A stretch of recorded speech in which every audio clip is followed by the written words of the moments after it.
Hello guys, my name is Aman and welcome to my YouTube channel school fellow classes. Guys, 6th class की जो English की book है engaging English, उसका आज हम चैप्टर नंबर 6 करने जा रहे हैं। इस चैप्टर का नाम है Telesilla and the gates of Argos. ये जो स्टोरी है ये लिखी है लैरी डॉन ने। इस चैप्टर में हम देखेंगे कि कैसे एक जो पोइट थी टेलेसिला, वो कैसे अपनी सिटी को बचा लेती है स्पार्टन से।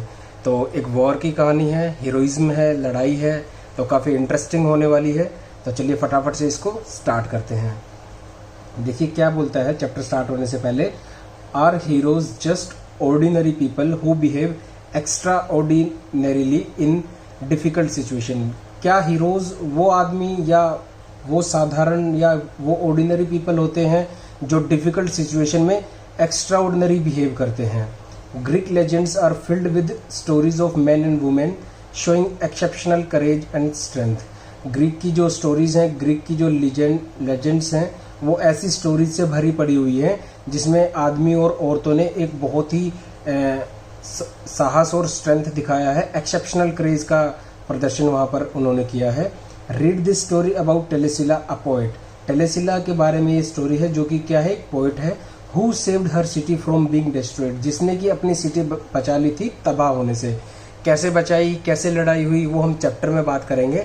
तो काफ़ी इंटरेस्टिंग होने वाला है आज की जो ये स्टोरी है। तो चलिए स्टार्ट करते हैं इसको, चैप्टर को। स्टोरी स्टार्ट होती है 2,500 years ago, यानी कि 2500 साल पहले। The Spartan army led by their king Cleomenes attacked the city of Argos. करीब 2500 साल पहले स्पार्टा की आर्मी, उसको स्पार्टन आर्मी बोला जाता था, led by their king Cleomenes, जिसकी राजा कौन थे, king Cleomenes, attack the city of Argos. उन्होंने आर्गोस की सिटी पर क्या कर दिया, अटैक कर दिया, हमला कर दिया। The men of Argos arm themselves and marched out of the city gates to meet the Spartan army. और जब स्पार्टन आर्मी ने सिटी ऑफ आर्गोस के ऊपर हमला कर दिया तो जो आर्गोस के आदमी थे उन्होंने अपने हथियार उठाए, आर्म्ड हो गए वो, और उन्होंने सिटी गेट से बाहर जाना शुरू किया ताकि वो स्पार्टन आर्मी को फेस कर सकें। While the cities best known poet, जो कि उस सिटी की, आर्गोस सिटी की जो सबसे अच्छी पोइट थी, Telesilla, sang her songs of loyalty and bravery. और जो टेलेसिला थी वो खड़ी होकर के लॉयल्टी यानी वफादारी और ब्रेवरी यानी बहादुरी के गाने गा रही थी, ताकि जिससे मोटिवेशन मिले उनकी आर्गोस की आर्मी को। उसके बाद क्या है, the two armies clashed and battled. दोनों आर्मीज जो थी, स्पार्टन आर्मी और आर्मी ऑफ आर्गोस, ये आपस में क्लैश हुई, टकराई, युद्ध किया इन्होंने। But the Spartans were the best trained, hardiest and most vicious warriors in ancient Greek. दोनों ही आर्मीज एक दूसरे के सामने आमने सामने आकर के टकराई, लेकिन स्पार्टन्स जो थे वो ज़्यादा अच्छी तरीके से ट्रेंड थे, हार्डिएस्ट थे यानी कि बहुत स्ट्रॉन्ग थे, विशियस थे यानी कि बहुत निर्दयी थे, दया नहीं होती थी उनके अंदर। इन एंशिएंट ग्रीक यानी कि पुराने ग्रीस के अंदर जो स्पार्टन्स थे वो बेस्ट हुआ करते थे। They defeated the man of Argos, तो उन्होंने आर्गोस के जो आदमी थे, जो आर्गोस की जो आर्मी थी, उसको हरा दिया। Soon most of the men of Argos lay injured and dying on the land they had tried to defend. जिस जमीन को आर्गोस की आर्मी डिफेंड करने की कोशिश कर रही थी, कुछ देर के बाद वो वहीं पर एक लहूलुहान पड़े हुए नजर आए, कुछ मर रहे थे, कुछ इंजर्ड हो गए थे। The man who were still able to run took shelter in a sacred grove of trees. जो आर्मी में जो लोग बच गए थे, जो इंजर्ड नहीं थे, जो भाग सकते थे, वो भाग करके कहाँ चले गए, ट्रीज की एक ग्रोव में चले गए। उसके बाद क्या होता है, the Spartans surrounded the grove but they were unwilling to go in for fear of angering the gods. देखिए ये जो सेक्रेड का मीनिंग होता है ना, ये होता है पवित्र, होली जिसको हम बोलते हैं, पायस या होली, जो भगवान से रिलेटेड कोई रिलीजियस या सेक्रेड चीज या पवित्र होती है। तो इसलिए वो ग्रूव में घुस गए। तो स्पार्टन्स आर्मी ने जब उन ग्रूव को चारों तरफ से घेर लिया, लेकिन वो अंदर नहीं जा रहे थे। क्यों? क्योंकि वो एक सेक्रेड ग्रूव थी और उनको डर था कि कहीं जो भगवान है वो गुस्सा ना हो जाए, कहीं एंग्री ना हो जाए। तो अब क्या होता है, so Cleomenes tricked the man of Argos by calling out their names individually and claiming that their families in the city had paid ransoms for their safety. अब क्लियोमेंस जो है अपना दिमाग लगाता है और उनको चालाकी से क्या करता है, आर्गोस के जो मैन ग्रुप में घुस गए थे, छुप गए थे, उनका एक एक का नाम बुलाना शुरू करता है, उनको इंडिविजुअली बुलाना शुरू करता है और ये बोलता है कि इस नाम से जो मैं ले रहा हूँ वो आदमी बाहर आ जाए, क्योंकि इनकी फैमिली ने जो है क्या पे कर दिया है, रैंसम पे कर दिया है इनकी सेफ्टी के लिए। रैंसम होता है फिरौती की रकम होती है ना, जब जैसे कैप्टिव अगर हम किसी को बंदी बना लें या किसी को किडनैप कर लें, उसके बदले में जो रकम मिलती है उसको हम क्या बोलते हैं इंग्लिश में, रैंसम, और हिंदी में बोलते हैं उसको फिरौती। तो क्लियोमेंस कहता है कि जिस जिस आदमी का मैं नाम लूंगा वो बाहर आ जाए, वो सेफ है, क्योंकि उसकी फैमिली ने फिरौती दे दी है, रैंसम दे दी है, वो आराम से घर जा सकता है। तो जिस जिसका नाम लिया, the man came out one by one, जिस जिसका नाम लिया वो एक एक करके बाहर आता गया और स्पार्टन्स ने उनको मार दिया, क्योंकि ऐसा कुछ था नहीं, रैंसम किसी ने दी नहीं थी, बस क्लियोमेंस ने उनको चालाकी से झूठ बोल करके धोखे से बाहर बुला लिया। अब क्या होता है, When the few men left in the group finally realized they were being tricked and refused to come out, अब कुछ लोग जो ग्रुप के अंदर बच गए थे उन्होंने ये रियलाइज किया, उन्होंने ये उनको पता चला कि उनको बेवकूफ़ बनाया जा रहा है और उन्होंने बाहर आने से मना कर दिया। Cleomenes gave orders to burn down the grove, लेकिन क्लियोमेंस क्या करता है, अब जब उन्होंने बाहर आने से मना कर दिया तो क्लियोमेंस ऑर्डर देता है कि ये जो ग्रूव है सेक्रेट ट्रीज की, इसको क्या कर दिया जाए, जला दिया जाए। Then the Spartans started to march on the city, इसके बाद स्पार्टन्स जो है शहर के अंदर घुसने की कोशिश करते हैं। The women of Argos were watching from the top of the walls and singing Telesilla's songs of lamentation, जो औरतें जो थी वे सिटी गेट्स के ऊपर जो किला था उसके जो दीवारें बनी हुई थी उसके ऊपर चढ़ करके उसके टॉप पे जा करके ये सब देख रही थी और गाने गा रही थी टेलिसिला के, जो टेलिसिला ने लिखे थे, ऑफ लेमेंटेशन। लेमेंट होता है मतलब दुख का जो गाना होता है ना, क्योंकि अब हार रहे थे, उनके लोग मर रहे थे, आर्मी खत्म हो चुकी थी, तो इसलिए वो लेमेंटेशन के गाने गा रही थी, अपना दुख जाहिर कर रही थी। They had seen their men lose the battle and now gathered together, उन्होंने देखा अपने आदमियों को जंग हारते हुए, लेकिन अब वो एक साथ इकट्ठा हो गई थी। टेलिसिला से इतने में टेलिसिला कहती है, we can expect no mercy from this dishonourable Spartans if they enter our city, जैसा कि हमने भी पहले भी पढ़ा था कि स्पार्टा के जो वॉरियर्स होते थे, स्पार्टन आर्मी के जो वॉरियर होते थे, वो बहुत ही क्रूल होते थे, बहुत ही विशियस होते थे। तो इन सब चीज़ों को देखते हुए टेलिसिला कहती है कि हम इनसे दया की कोई भी उम्मीद नहीं रख सकते। We can expect no mercy from Spartans if they enter our city, अगर वो हमारी सिटी में घुसेंगे तो उनसे हम कोई भी दया की उम्मीद नहीं कर सकते, वो पक्का हमें मार देंगे। One women said we should run, इतने में सुन करके एक औरत बोलती है कि हमें भाग जाना चाहिए। Another said we should bar the gates, दूसरी कहती है कि हमें गेट्स को क्या कर देना चाहिए, लॉक कर देना चाहिए। But Telesilla shook her head if we run, लेकिन टेलिसिला अपना सिर हिलाते हुए बोलती है कि अगर हम भागे the Spartans will chase us and catch us, तो स्पार्टन्स जाहिर सी बात है हमको पकड़ लेंगे। If we bar the gates, अगर हम गेट्स को लॉक करते हैं, the Spartans will break down और burn our city like they burn the sacred groves, और अगर हम गेट लॉक करेंगे तो स्पार्टन्स या तो उनको तोड़ देंगे या फिर हमारी सिटी को वैसे ही जला देंगे जैसे उन्होंने पेड़ों की ग्रूव को, सेक्रेड ग्रूव को जला दिया था। We must drive Spartans away, तो ऐसी स्थिति में हमारे पास एक ही रास्ता बचता है कि हमको स्पार्टन्स को यहाँ से भगाना होगा। हाउ, ये सवाल था कि भगा तो देंगे लेकिन कैसे, हाउ का आंसर अभी आगे टेलिसिला एक्सप्लेन करती है। टेलिसिला एक्सप्लेन्ड हर प्लान, उसने अपना प्लान बताया। She posted all the children and slave, all the old men and old women on the top of city walls with pots to look like helmets and broom to look like javelins.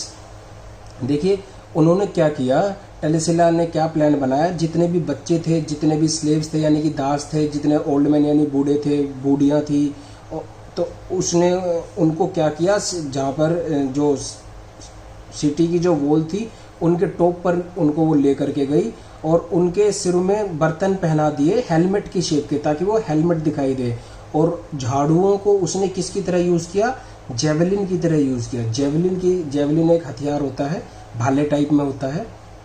Then she gathered all the spare armour, और उसके बाद उसने सारा जितना भी armour था, जितना कवच, जितने भी कवच बचे हुए थे या जितने भी लड़ने का सामान था, शील्ड्स थी, हेलमेट्स थी, तलवारें थी, जेवलिन्स थे, इन the city and armed all the able women. जितने बच्चे थे, दास थे, बूढ़ी औरतें, बूढ़े आदमी, उसने तो उन सबको तो उसने कहाँ तैनात कर दिया, ऊपर तैनात कर दिया, ताकि उनके सिरों में ऐसे पोट पहना दिए कि वो हेलमेट लगे और हाथों में झाड़ू इस तरह से पकड़ा दी कि वो जेवलिन दिखाई दे। तो इससे स्पार्टन्स को क्या लगा कि ऊपर अभी भी सैनिक बचे हुए हैं। और जितनी भी एबल वुमेन थी, जितनी भी यंग वुमेन थी या जो काम कर सकती थी, लड़ सकती थी थोड़ा बहुत भी, उसने उनको एक साथ इकट्ठा किया। और जितना भी सिटी के अंदर जितना आर्मर था, कवच थे, जितनी शील्ड्स थी, जितने हेलमेट्स थे, जितनी तलवार थी, जेवलिन थी, वो सब उसने एबल वुमेन को दे दी। जितनी भी औरतें जो सक्षम थी युद्ध लड़ने के, उनको उन्होंने दे दी। तो she let them out of the city and she lined them up to defend the gate of Argos. तो उसने क्या किया, ये जो जितनी भी औरतें थी, इन सबको armour, shield, helmet, swords, javelin दी और उनको एक लाइन में खड़ा कर दिया गेट के पास में। There was no time for Telesilla to recite a stirring poem about courage and honour because the Spartans were already upon them. अब इतना भी समय नहीं बचा था कि वो अपनी कोई पोएम गा सके। स्टीरिंग होता है कोई चीज़ ऐसी जो इंस्पायर करती हो, यानी कि लड़ाई स्टार्ट होने से पहले बड़े भाषण दिए जाते हैं, गाने गाए जाते हैं, ब्रेवरी के, लॉयल्टी के, मोटिवेट किया जाता है, ताकि मोटिवेट होने के बाद जो सिपाही है वो अच्छे से लड़े। लेकिन अब इन चीज़ों के लिए टाइम नहीं बचा था, कुछ भी ऐसा नहीं किया जा सकता था टेलेसिला के द्वारा कि वो पोएम गाए या इंस्पायर करे या स्पीच दे, क्योंकि स्पार्टन्स जो थे वो बिल्कुल उनके सिर के ऊपर आ चुके थे। The Spartans ran at the gates brandishing their long spears and short swords, their faces still smeared with the ash from the burning sacred grove. अब स्पार्टन्स जो थे गेट्स की तरफ भागे और बहुत जोर से या बहुत गुस्से में उन्होंने जो उनके भाले थे, लंबे लंबे जो स्पीयर्स थे और छोटी छोटी जो तलवारें थी, वो उन्होंने गेट के ऊपर बजानी शुरू कर दी। देयर फेसेस स्टिल स्मीयर्ड, और उनके जो चेहरे थे वो अभी भी ढके हुए थे, कि स्मीयर्ड होता है कवर होना, विद ऐश यानी कि ऐश यानी राख, from the burning of sacred groove. जो सेक्रेड ग्रूव जो उन्होंने जो जला दी थी, उसकी राख से अभी भी उनके चेहरे ढके हुए थे, लथपथ थे, और बहुत गुस्से में अपने लंबे भालों से और छोटी तलवारों से वो गेट्स की तरफ भागे। अब क्या होता है देखिए, क्लाइमैक्स पे हमारी स्टोरी पहुंचने वाली है। The women of Argos had never trained with weapons. जो औरतें थी आर्गोस की, उन्होंने कभी भी अपनी जिंदगी में हथियारों से ट्रेनिंग नहीं ली हुई थी। They did not know how to throw a spear और विल्ड अ स्वॉर्ड। उनको पता नहीं था कि एक भाले को कैसे फेंका जाता है या फिर एक तलवार को कैसे चलाया जाता है। विल्ड का मीनिंग होता है यूज, कैसे किया जाता है। But they did know how to stand together and how to stand strong. देखिए यहाँ पर बहुत मेन इंपॉर्टेंट बात आती है, लेकिन उनको इतना जरूर पता था कि मुश्किल स्थिति में एक दूसरे के साथ कैसे खड़ा रहना है और एक दूसरे के साथ मजबूती से कैसे खड़ा रहना है। So they stood in a line with Telesilla at their centre. Telesilla बीच में खड़ी हो गई और वो एक लाइन में उसके आजू बाजू खड़े हो गए। Their shield overlapping and blades pointing forward. हालांकि उनको कोई ट्रेनिंग नहीं थी, ना स्वॉर्ड यूज करने की, ना भाला फेंकने की, लेकिन उनको एक बात जरूर पता थी कि हम ऐसे मुश्किल समय में एक दूसरे के साथ कैसे खड़े रह सकते हैं, और उन्होंने यही किया। टेलेसिला जो थी सेंटर में खड़ी हो जाती है और उसके आजू बाजू बाकी औरतें खड़ी हो जाती हैं अपनी शील्ड्स लेकर के। शील्ड्स जो है वो एक के ऊपर एक हो रही थी, ओवरलैप कर रही थी, मतलब एक जो शील्ड थी वो दूसरी शील्ड का कुछ हिस्सा कवर कर रही थी। और जो उनकी ब्लेड्स थी, यानी कि जो उनकी स्वॉर्ड्स थी, जो तलवारें थी, वो किसकी तरफ पॉइंट कर रही थी? स्पार्टन्स की तरफ। उनकी जो तलवार थी वो स्पार्टन्स की तरफ पॉइंट कर रही थी। And they screamed their defiance, और उन्होंने चिल्ला करके अपना सरेंडर देने से मना कर दिया। डिफाइंस होता है मना कर देना। और वो कह रही थी मानो कि चिल्ला चिल्ला करके कि हम झुकेंगे नहीं, हम सरेंडर नहीं करेंगे। वो जो थी वो कैसे थे, stand together and stand strong, ये सब उनको करना आता था। इसके बाद क्या होता है, as the first Spartan blows fell on the women of Argos and the screams of defiance mixed with the screams of pain, Cleomenes shouted what voices are those. जैसे ही पहले स्पार्टन के ब्लो से ब्लो जो है मतलब तलवार का जो प्रहार है वो एक वुमेन के ऊपर पड़ा, और जो जो स्क्रीम्स ऑफ पेन थी तलवार लगने की वजह से या ब्लो की वजह से, वो स्क्रीम्स और जो डिफाइंस की जो स्क्रीम्स थी, यानी कि स्क्रीम का मतलब होता है चीखना या चिल्लाहट जो होती है, वो आपस में मिक्स हो गई। देखिए उन्होंने ब्लो किया तो उससे पेन हुआ, तो उसकी जो चिल्लाहट थी और जो वो चिल्ला करके मना कर रही थी कि हम अपना सरेंडर नहीं देंगे, वो आपस में आवाज अब मिक्स होने लगी थी। और ये सब देखते हुए क्लियोमेंस ने चिल्ला कर कहा, जो उनका स्पार्टन्स का जो किंग था, व्हाट वॉइसेस आर दोज, ये कैसी आवाजें हैं। आर दोज वुमेन्स वॉइसेस, क्या ये औरतों की आवाजें हैं। आर वी फाइटिंग वुमेन, क्या हम अब औरतों से लड़ रहे हैं। He called on his man to halt, उसने कहा अपने आदमियों से रुकने के लिए। टू होल्ड का मतलब होता है रुक जाना। Then Telesilla pulled off her helmet and said, "We are the women of Argos and we are defending our homes." ये सब देखते हुए टेलेसिला ने अपना हेलमेट हटाया और कहा कि हम आर्गोस की औरतें अपने घरों को डिफेंड कर रही हैं स्पार्टन आर्मी से। क्लियोमेंस फ्राउंड, क्लियोमेंस की त्योरियां चढ़ जाती हैं। He did not mind being called a bully or a tyrant or even a cheat. He did not mind how he won battles against other warriors, but he knew there was no way he could emerge from a battle against women looking strong and glorious. देखिए क्लियोमेंस जो था, त्योरिया चढ़ी उसको फर्क नहीं पड़ता था कि कोई उसको बुली बोले या टायरेंट बोले या इवन चीट यानी कि धोखेबाज तक भी बोल दे। टायरेंट होता है क्रूअल लीडर होता है, ही मतलब यानी कि ऐसा शासक जो बहुत लोगों पे अत्याचार करता है, उसको आप ये सब बोलिए, उसको कोई फर्क नहीं पड़ता।